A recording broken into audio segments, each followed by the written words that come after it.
Assalomu alaykum mening aziz obunachilarim va mehmonlar. Men bugun sizlarga tug'ilgan kunimni sovg'asini va bozordan olgan raspakovkamni ko'rsatmoqchiman. Mana bu jiketni menga oyim tug'ilgan kunimga sovg'a qilib olib berdilar. Lekin menga to'g'risini aytsam unchalik ham yoqmadi. Chunki bu judayam kalta turarkan. Fasoni o'smir qizlarni fasoni deb o'yladim. Bu meni yoshimga umuman to'g'ri kelmaydi deb o'yladim va buni kimgadir bermoqchiman sovg'a qilib men ham.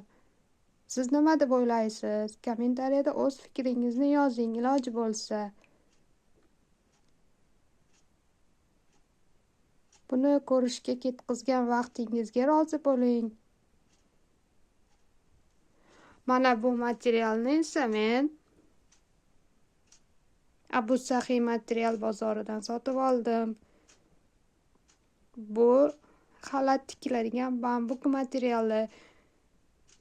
Metrini 50 ming so'mdan oldim.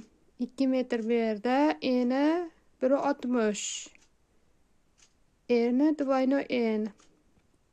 Bemalol 46-48 razmerga xalat chiqadi bundan. Hozirgi urfdagi xalatlardan chiqadi, bambuk xalatidan.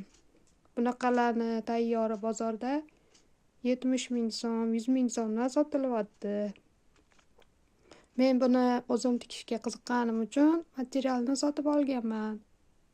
Lekin hali tikib kiyganim yo'q hali.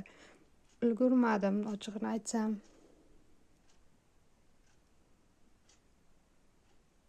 Shu yangi narsalarimni videosini sizlar bilan bo'lishmoqchiman.